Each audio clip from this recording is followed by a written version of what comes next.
The fluorescent lights buzz overhead, casting a harsh glow across the consultation room. I stare at the transplant coordinator, Dr. Walsh, as she slides the final consent form toward me. My hand trembles as I reach for the pen. "As I mentioned, Miss Turner, there are significant risks," she says, her voice measured and clinical. "Post-operative pain, infection, potential long-term complications, and there's always the small chance of rejection, even with a good match." I nod, scanning the form's dense paragraphs. 2 floors above us, Dad waits in pre-op, already gowned and prepped. The image of him, skin sallow against the white hospital sheets, flashes through my mind. He'd looked so small yesterday, nothing like the broad-shouldered man who once carried me on his shoulders at county fairs. I tap the pen against the paper, remembering Amanda's tearful excuses and Clay's carefully constructed medical disqualification. When it mattered most, they folded like cheap lawn chairs. "Doctor." Walsh watches me, her expression neutral but her eyes kind. "Miss Turner, I need to be absolutely clear. Once we begin, there's no going back. Are you absolutely certain about this?" The question hangs in the air between us. Outside the window, a spring thunderstorm is building, dark clouds mirroring the weight in my chest. I take a deep breath and sign my name. "He's my father," I say, my voice steadier than I expect. "I'll do whatever it takes." 3 weeks ago, Mom called at 2 a.m. I'd been coding, lost in the familiar rhythm of problem-solving, when her ringtone shattered my concentration. "Kira?" she said, her voice cracking. "The doctor says your father won't survive another month without a transplant. His kidneys are failing faster than they expected." The family meeting 2 days later still burns in my memory. We gathered around the dining table where we'd celebrated countless Thanksgivings and Christmases, now transformed into a war room. "I can't," Amanda said, dabbing at her eyes. "We're trying for a baby. The hormones, the procedures, my doctor says the stress of surgery could ruin everything." Clay stared at his hands. "My blood pressure's too high. They'd never clear me." I sat silent, watching the familiar scene unfold. They looked to me, as they always had. The family fixer, the responsible one, the one who never said no. At the present, I wake to the steady beep of monitors. My throat feels scraped raw from the breathing tube, and a dull throb pulses beneath the bandages on my left side. Through the haze of painkillers, I see Mom sitting beside my bed, her eyes red-rimmed. "There she is," she whispers, taking my hand. Her smile wobbles.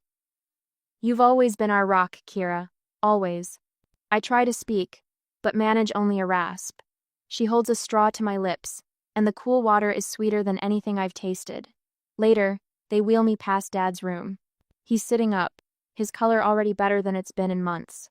When he sees me, tears well in his eyes. "Sweetheart," he says, reaching for my hand as they pause my gurney. "I don't know how I'll ever repay you." The surgeon stops by that evening, all smiles. "Your father's numbers are improving already. Your kidney is performing beautifully." I nod, swallowing against the pain that spikes with each breath. He checks my chart, making notes. "And how's your pain? On a scale of 1 to 10? 4. I lie. It's closer to 7. 2 days later, I move into my parents' guest room. The familiar blue walls and faded horse ribbons from my teenage years remain unchanged, like stepping back in time. I set up a makeshift office on the desk, my laptop and monitor looking out of place among the remnants of my youth.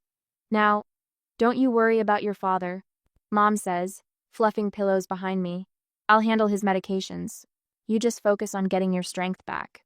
But by evening, I'm the one checking Dad's temperature and helping him to the bathroom while Mom naps, exhausted from the hospital vigil. He leans heavily on my arm, wincing with each step. "Shouldn't you be resting?" he asks. "I'm fine," I say automatically. My boss calls the next morning. "Take all the time you need," he says, but his tone carries an unspoken deadline. "The team can cover for now, but that Henderson project. I'll remote in starting from next week, I promise." Calculating the unpaid leave days I have left, Denver and my apartment feel a world away.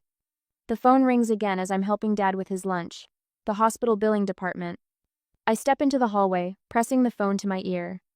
"Miss Turner, we're calling about your portion of the transplant costs," the woman says. "Your insurance has processed their payment, but there's a significant remaining balance." I lean against the wall, sudden dizziness washing over me. As the woman details figures and payment plans, I stare at the family photos lining the hallway. Clay's graduation, Amanda's wedding, Dad beaming proudly in both. My software engineering degree ceremony is noticeably absent. I touch my side where the new scar throbs beneath my shirt, wondering what exactly I've given away. The morning sun filters through the guest room blinds as I adjust my position in bed, wincing at the pull of stitches along my side. 2 weeks since the surgery, and the pain remains a constant companion. I've learned to move deliberately, to breathe through the sharper moments. From down the hall, my father's voice drifts through the quiet house. He sounds stronger today, animated in a way I haven't heard since before his diagnosis. Curious, I ease myself from the bed and pad toward his study. My steps whisper soft against the carpet. We'll keep everything as we discussed before the surgery, Dad says, his tone businesslike. Clay gets the house and business shares. Amanda gets the trust fund. Kira doesn't need anything she's already established. I freeze outside the partially open door, my breath catching painfully in my throat. Frank, are you certain? A second voice, Mr. Prentice, Dad's attorney of 30 years. Given recent circumstances. Nothing's changed, Dad interrupts firmly. My daughter has a good job in Denver. Clay and Amanda need the security more than she does. The surgical incision along my side throbs violently as I stumble backward from the door.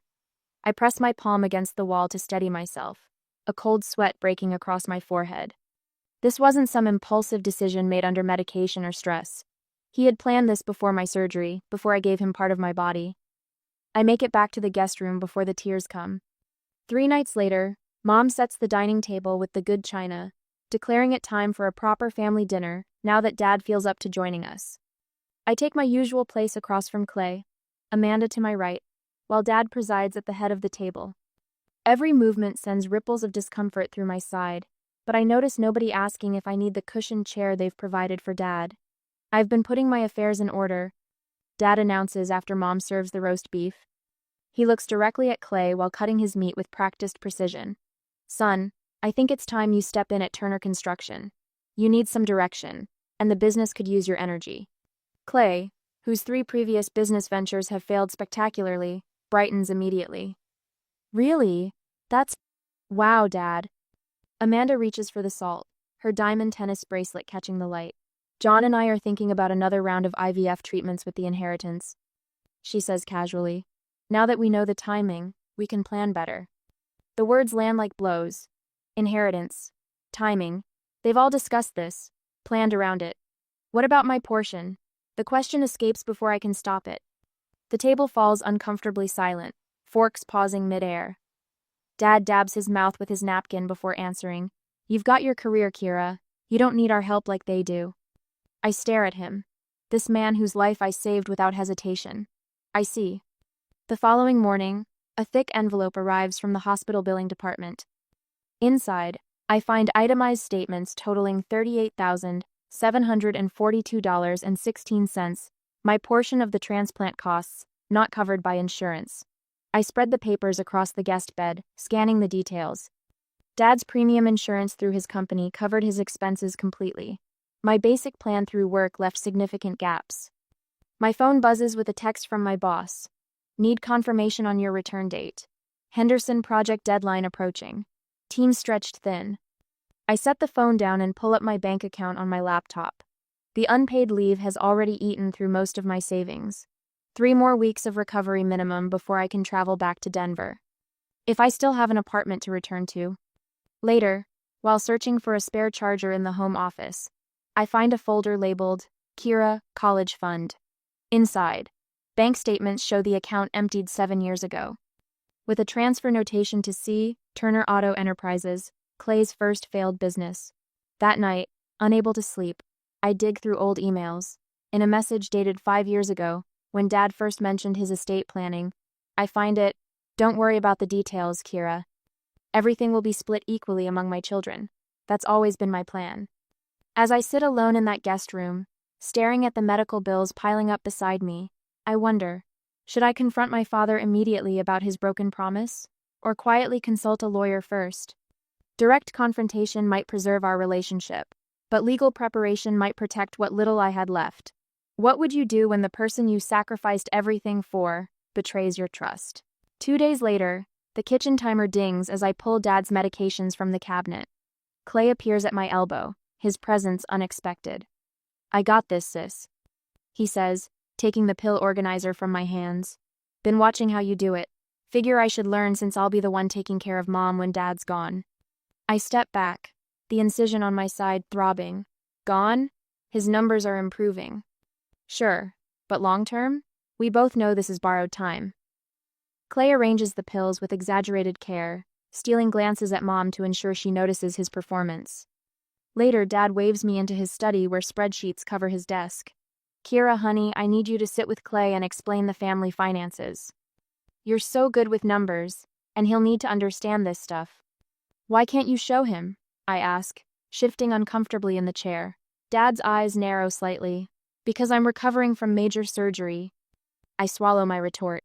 So am I. The front door slams, and Amanda bursts in, waving a grainy black and white image. "It worked! 8 weeks along." She thrusts the ultrasound photo at Dad. "The fertility doctor said the stress reduction after your transplant made all the difference. Your generosity gave us this miracle."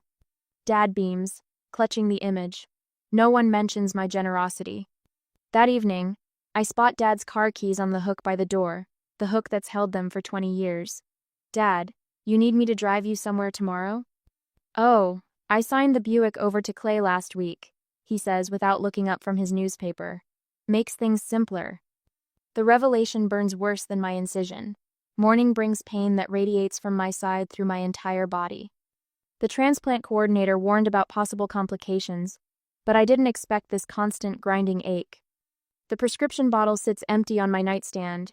Refills require a trip to the clinic I can't afford. My phone buzzes with an email from my landlord in Denver. "Per our conversation, your lease termination is confirmed effective immediately. Another monthly expense eliminated out of necessity." My apartment of 5 years, gone. I check my bank balance, $872.13. 3 weeks ago, it was close to $20,000. Between unpaid leave, medical costs, and helping with Dad's home care supplies, my savings have evaporated like morning dew. My phone rings my boss's number. "Kira, we've held your position as long as we could," he says, his voice strained with corporate politeness.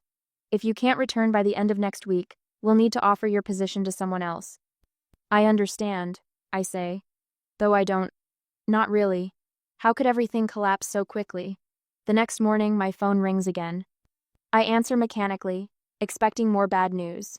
"Miss Turner? This is Nurse Marlene from the transplant center. Just checking in on you." Her voice is warm, genuine.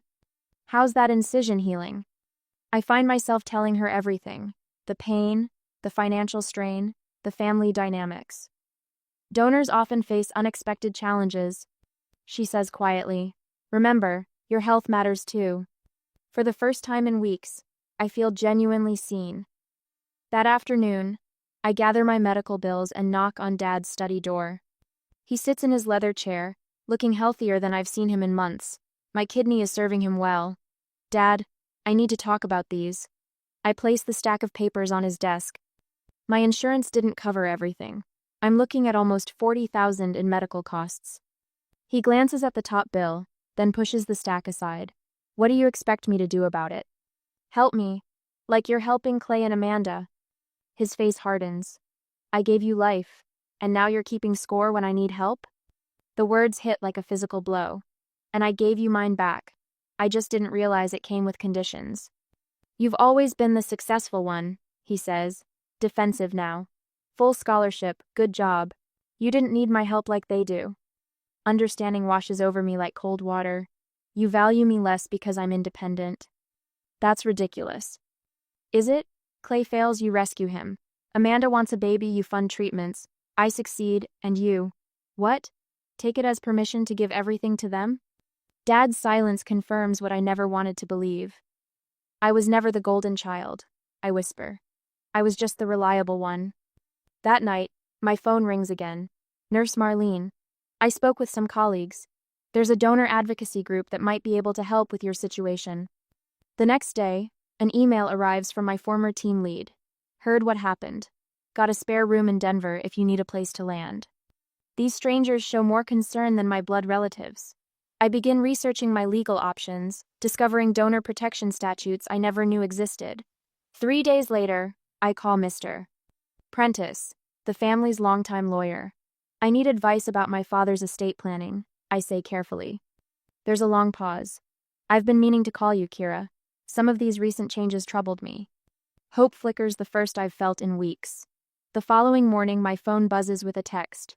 You need to come to my office tomorrow. There's more you should know. I close my eyes, gathering strength for what comes next.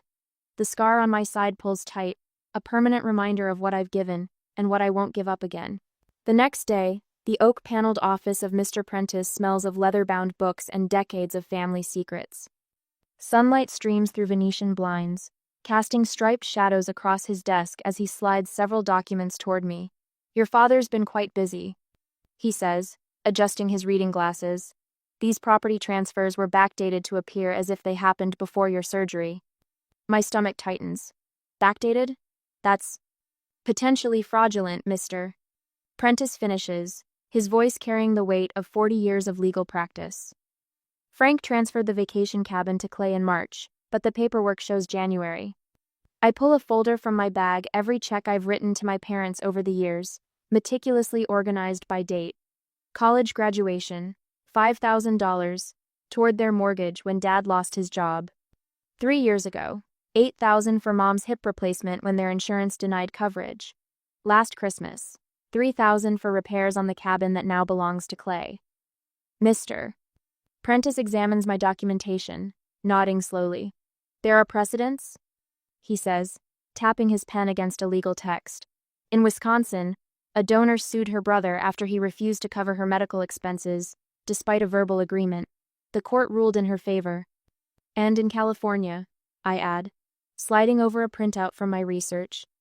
A donor was granted financial protection when the recipient attempted to sell jointly owned property immediately after the transplant. Mr. Prentice removes his glasses, his expression grave. I recommend filing for a temporary injunction. We need to freeze all asset transfers until we sort this out. The legal papers feel heavy in my hands as I sign them, but my heart is lighter than it's been in weeks. My phone rings that evening as I pack my belongings from the guest room. Amanda's name flashes on the screen. How could you do this to us? She sobs when I answer. Dad's devastated. You're destroying our family. I didn't destroy anything, Amanda, I say, continuing to fold my clothes with one hand. Dad made these choices. He gave you life. She wails, her voice rising to that familiar pitch that always worked on our parents. And I gave him back his. I counter. That doesn't mean I sign away my future. The line goes silent for a moment before she speaks again, her voice suddenly controlled. Clay says he'll contest your original donation consent if you don't drop this. He says you were coerced. A laugh escapes me, bitter and surprised. He's claiming I was coerced into donating? That's literally strengthening my case. Tell Clay thanks for the legal ammunition. I hang up as my phone chimes with a text from an unknown number. It's from Frank's transplant physician. Miss Turner, I've been made aware of the situation regarding your donation. I've filed an ethics complaint with the hospital board. This is unacceptable treatment of a living donor. As I finish packing, I consider Mr. Prentice's question from earlier. Do you want to fight for your full inheritance, or just recover your medical expenses? The question haunts me. Would seeking everything I was promised be justice, or would covering only my actual losses allow me to walk away with my dignity intact? My phone rings again the next morning. It's Diana from the National Living Donor Advocacy Network. We'd like to provide pro bono legal support, she says. Your case could help establish stronger protections for donors nationwide. I thank her, scribbling notes while balancing my coffee cup. The doorbell rings, and I open it to find Nurse Marlene standing on the porch, her scrubs wrinkled from a night shift. I've requested my days off to testify, she says without preamble. The hospital has records of our pre-donation counseling sessions where I specifically warned your father about his responsibility to support your recovery. My former boss calls that afternoon. Listen, Kira, I can't hold your position, but we have some consulting work you could do remotely during your recovery. Coding you can do from anywhere while this legal mess sorts itself out. For the first time in weeks, the crushing weight on my chest begins to lift. I'm not alone in this fight. The judge's decision arrives by courier the next day. Temporary injunction granted. All asset transfers frozen pending further investigation. My phone buzzes with a text from Amanda just after sunset. Did you know about Dad not covering your medical bills? I swear I didn't. I stare at her message, unsure what to believe. Before I can respond, another text arrives from Mr. Prentice. Frank's church friends are asking questions. Apparently, your side of the story is making the rounds. The final call of the day comes from a local reporter. Miss Turner, we're doing a story on organ donation ethics. Would you be willing to share your experience? I decline. Not ready for that level of exposure. But the request itself feels validating. As dusk settles over the neighborhood, Mr. Prentice confirms our court date for the preliminary hearing. I watch the house I grew up in from my rental car, seeing it clearly for the first time not as a home, but as property my father valued more than his promises to me. Tomorrow, we face a judge. Tomorrow, the family that took a piece of my body without honoring their word will answer for it. Tomorrow, I reclaim what's mine not just financially, but my sense of worth that they've chipped away at for years. I start the engine and drive away, the headlights illuminating the road ahead rather than the shadows behind. The next day, the fluorescent courthouse lights cast everyone in an unflattering pallor as Frank's lawyer approaches me in the hallway. His cologne arrives before he does, expensive and cloying. I press my back against the cool marble wall, my incision site throbbing beneath my navy blouse. Miss Turner, he says, voice pitched low. Your father wanted me to present an offer before we proceed. He extends a manila folder. Mr. Turner will cover all your medical expenses in exchange for signing a release of any inheritance claims. I take the folder but don't open it. He's using my surgery bills as leverage? The lawyer adjusts his tie. Consider the timing, Miss Turner. Your father's blood pressure has been concerning since this litigation began. I spot Clay hovering nearby, pretending to study a bulletin board. When our eyes meet, he approaches with calculated concern. You're killing Dad with all this, he whispers fiercely. The doctor says his kidney function is suffering from the stress. Interesting how his health becomes urgent when his money is threatened, I reply, surprised by my steady voice. Amanda appears from the restroom, eyes red-rimmed, cradling something against her chest. She unfolds a small square of paper and thrusts it toward me. Your niece? She says, pointing to the grainy ultrasound image. She'll never know her aunt if you do this. Is that what you want? To be a stranger to your own family? I stare at the fuzzy image. 6 months ago, this tactic would have worked. The old Kira would have folded her papers, apologized, and returned to being the reliable backbone everyone took for granted. Court will reconvene in 5 minutes, the bailiff calls from the doorway. Inside the courtroom, I sit alone at my table while my family clusters together across the aisle. The judge, a woman in her 60s with silver-streaked hair and reading glasses perched low on her nose, reviews documents before looking up. We'll hear from the petitioner, she says, nodding toward me. I rise, my knees surprisingly steady. Mr. Prentice stands beside me as I place my evidence on the projector. The first image appears on the screen, a spreadsheet documenting 20 years of financial contributions to my family. When Clay's auto shop failed in 2019, I provided $32,000 to prevent foreclosure on my parents' home, which had been used as collateral. I click to the next slide. When Amanda needed emergency surgery in 2021, I covered her deductible and lost wages. Frank shifts uncomfortably in his seat as I methodically present each instance where I'd served as the family safety net. My father won't meet my eyes. The next slides show my medical records, the surgical complications, the chronic pain, the medication regimen I'll likely need for years. This is my new reality. I explain, voice unwavering. A reality I accepted willingly because I believed family meant something. I click forward to emails from Frank, dated just before and after the surgery. Dad, I'm worried about taking so much unpaid leave. What about my apartment in Denver? His reply glows on the screen. Don't worry about money, sweetheart. Everything I have will be split equally among my children. We'll make sure you're taken care of. I turn to face him directly. I didn't donate my kidney to buy his love. I donated because I loved him unconditionally, something he never did for me. Aw. The courtroom falls silent. Even the court reporter pauses. Judge Winters removes her glasses. Mr. Turner, would you care to respond to your daughter's evidence? Frank stands slowly, looking suddenly frail in his too large suit.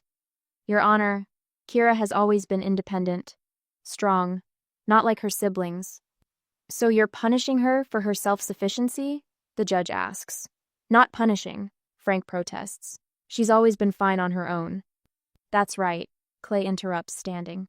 And we made these arrangements about the will before her surgery anyway. Ask her lawyer, he knew. Mr. Prentice straightens. Your Honor, if Mr. Turner is claiming these arrangements predated the surgery, I have documentation proving otherwise. The will changes were made precisely 3 days after Miss Turner was confirmed as a match. The judge's expression hardens. The timing suggests the promise of inheritance was used to secure a potentially life-saving organ donation, followed by an immediate reversal once the donation was complete. She shuffles through papers, then looks up. The court finds troubling evidence of bad faith negotiation with someone who gave a literal piece of herself. The temporary freeze on all assets will continue, and I'm ordering a forensic accounting of the family estate dating back 5 years. For the first time, something flickers across Frank's face, not anger or resentment, but recognition. The smallest acknowledgement of what he's done. We will reconvene after the accounting is complete, Judge Winters concludes, banging her gavel.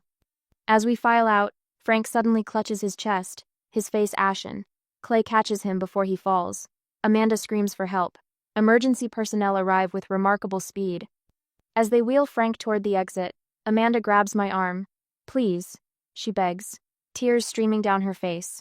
Come to the hospital. He needs you. I gently remove her hand from my arm. I already gave him what he needed to survive. The words taste strange in my mouth, not bitter as I expected, but oddly clean, like fresh water. I watch as they rush Frank through the doors, oxygen mask covering his face. Clay follows, shooting a venomous glance over his shoulder. I turn away and walk in the opposite direction, toward the parking lot. The autumn air fills my lungs as I step outside. For the first time in months, I breathe without the weight of obligation crushing my chest.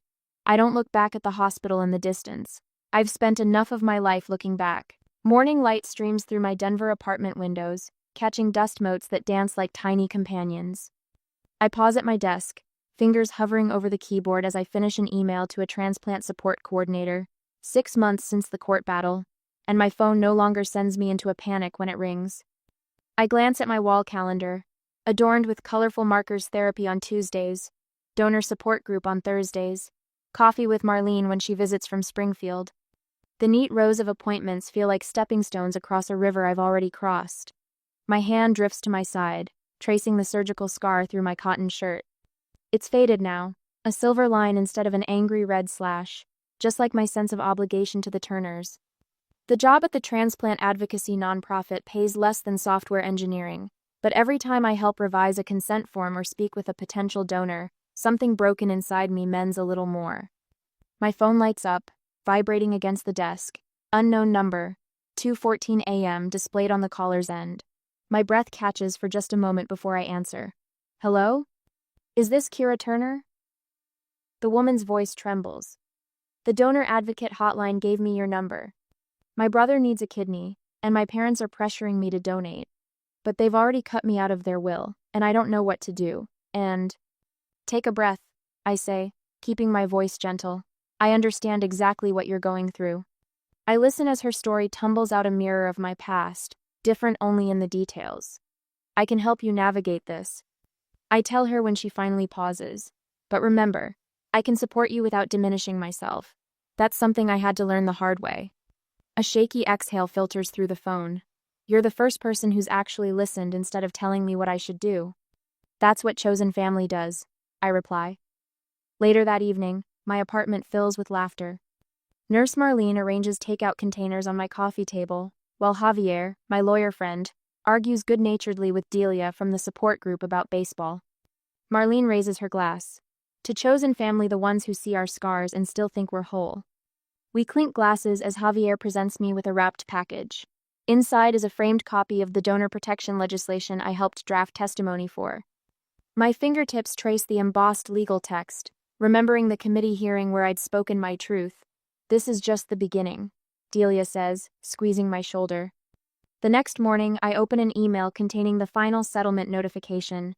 Medical bills covered, plus 1/3 of my father's estate, exactly what the will promised before his betrayal. Beside it sits another email.